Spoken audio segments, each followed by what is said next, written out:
Bonjour, dans cette vidéo, nous allons parler de l'analyse de machines à état et leur description en VHDL.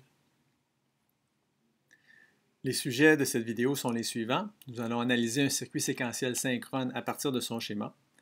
Nous allons suivre l'état et les sorties du circuit en fonction du temps et discuter de diagrammes d'état et de code VHDL. Quand on veut faire l'analyse d'un circuit séquentiel synchrone, ça va nous permettre de comprendre l'évolution du circuit en fonction du temps et des entrées qui lui sont appliquées. Il y a 4 étapes pour faire l'analyse. Tout d'abord, on va identifier les variables d'état, c'est-à-dire les sorties des éléments en mémoire. On va ensuite écrire les équations d'état et les équations de sortie du système. On va dresser le tableau des états et dessiner le diagramme d'état. La première étape consiste à identifier les variables d'état du système. Dans le cas du circuit qui est là, c'est relativement facile. Ce sont les deux variables A et B qui sont les sorties des bascules du circuit.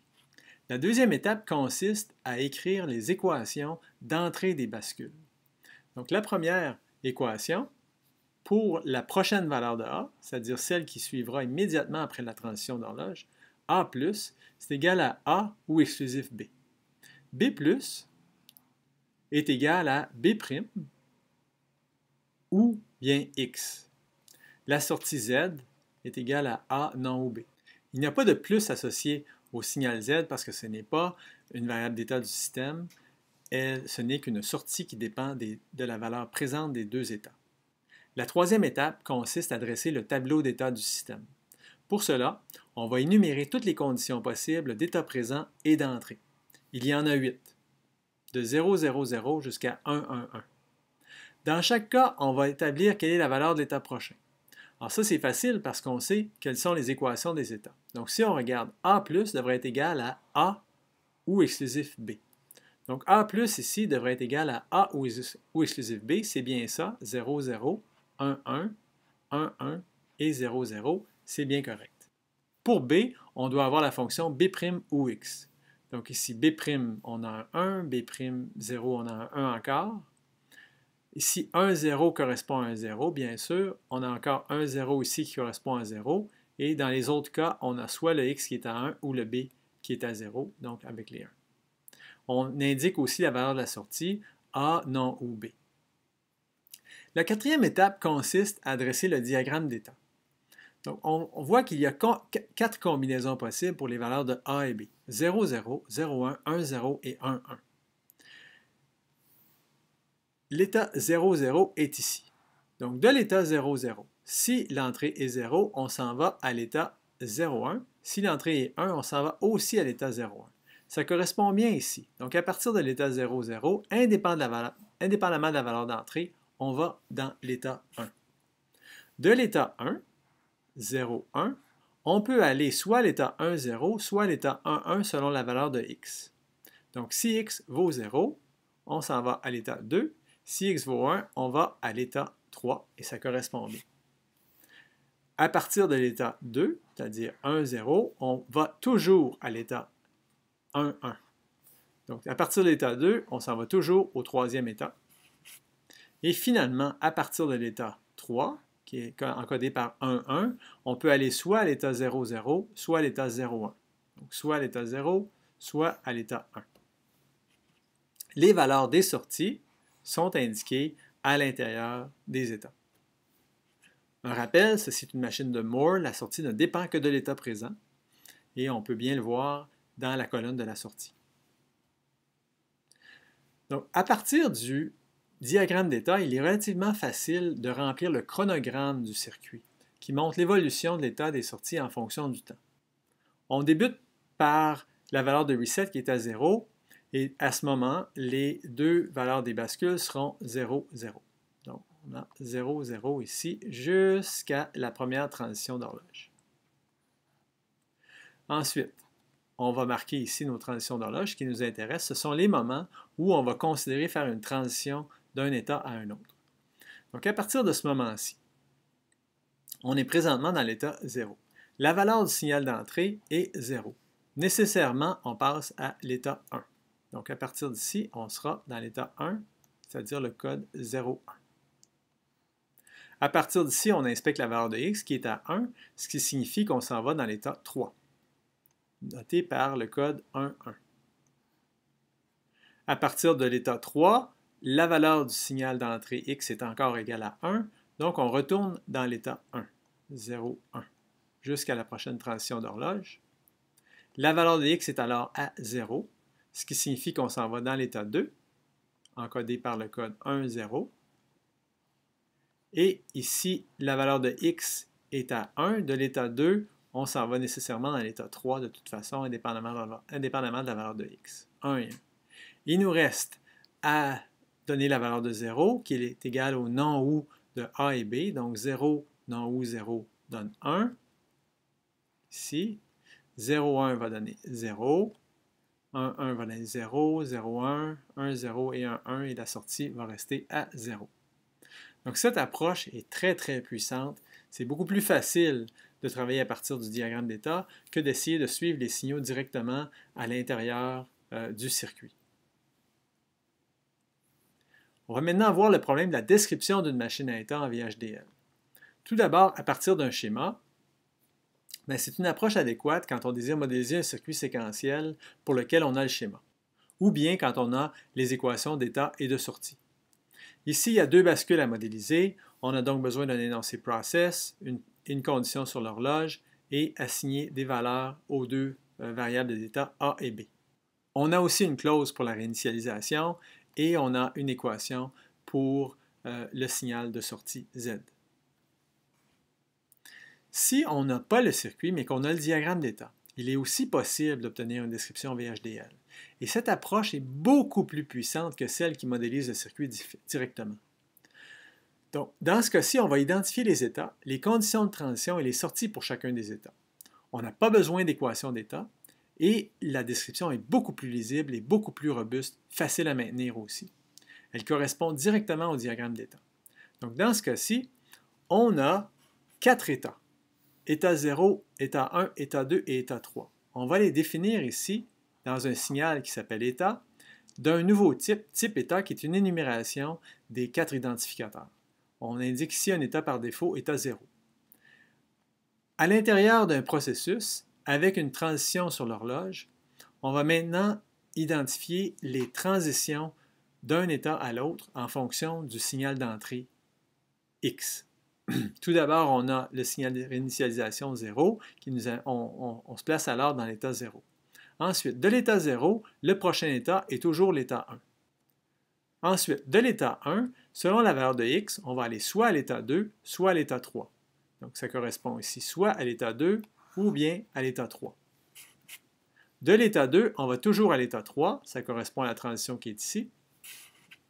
Et de l'état 3, ça dépendra encore une fois de la valeur de x. Soit on va aller vers l'état 0, soit on va aller vers l'état 1. L'équation pour le signal de sortie Z est la même que ce qu'on avait auparavant. Il y a 3 styles de description d'une machine à état en VHDL. Je parle ici de décrire une machine à état directement sans passer par le circuit. Avant de les voir, on se rappelle qu'il y a 2 sortes de circuits, les circuits de Moore et de Mealy, et que chaque circuit séquentiel est composé d'une partie d'un circuit qui est un circuit combinatoire et une partie qui représente les éléments en mémoire. Dans la partie circuit combinatoire, on a des fonctions de Moore qui ne sont pas fonctions des entrées, des fonctions de Mealy qui sont fonctions des entrées et de l'état présent, et aussi le calcul du prochain état. Dans la première approche, on utilise un seul processus. Donc, dans ce cas-ci, on a bien sûr l'encodage des états, ici avec la variable d'état état, qui est de type état, et type état, c'est une énumération d'états, S1, S2, S3, S4.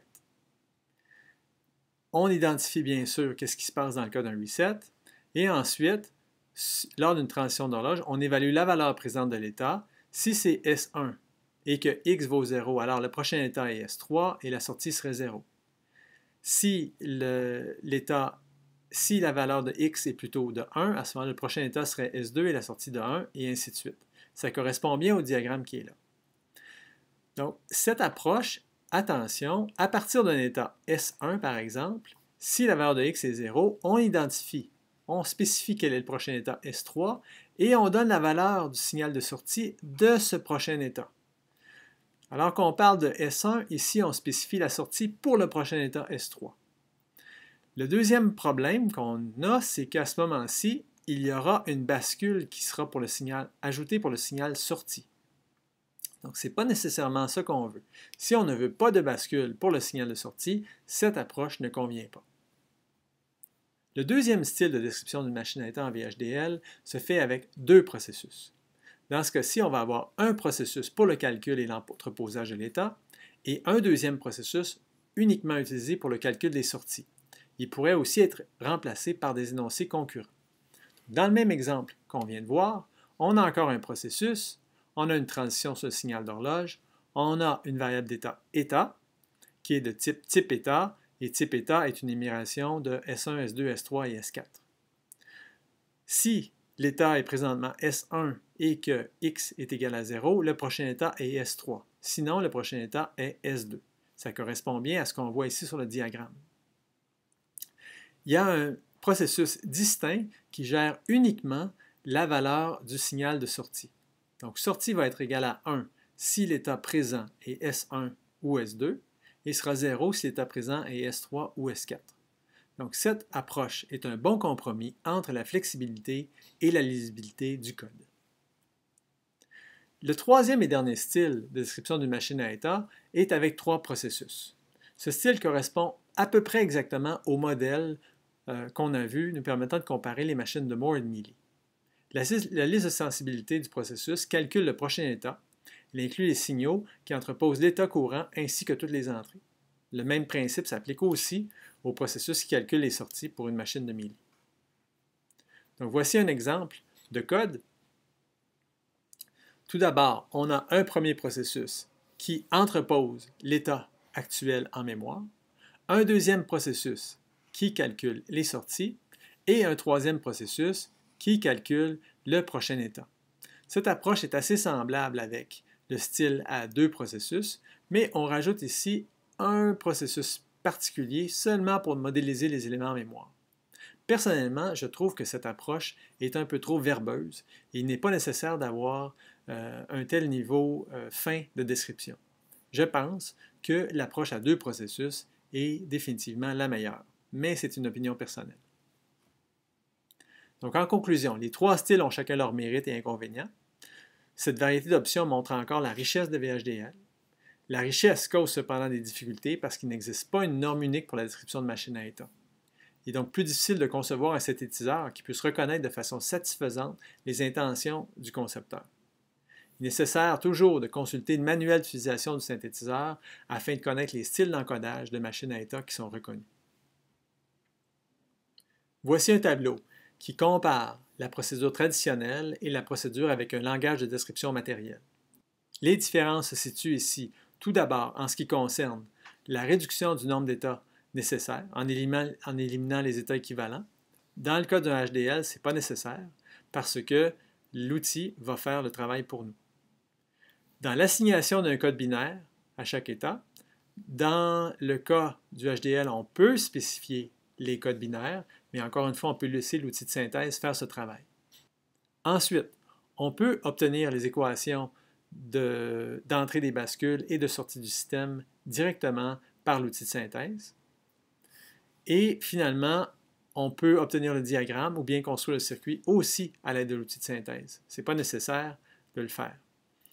Donc la procédure traditionnelle, bien sûr, est manuelle, est plus ardue et l'utilisation d'un langage de description architecturale nous permet par contre d'être plus efficace, de pouvoir décrire des systèmes plus complexes plus rapidement. Donc dans cette vidéo, on a fait l'analyse d'un circuit séquentiel synchrone à partir de son schéma. On a vu son diagramme d'état et on a vu comment donner ses états et la valeur de ses sorties en fonction du temps. On a vu aussi les trois styles de description d'une machine à état en VHDL à partir d'un diagramme d'état.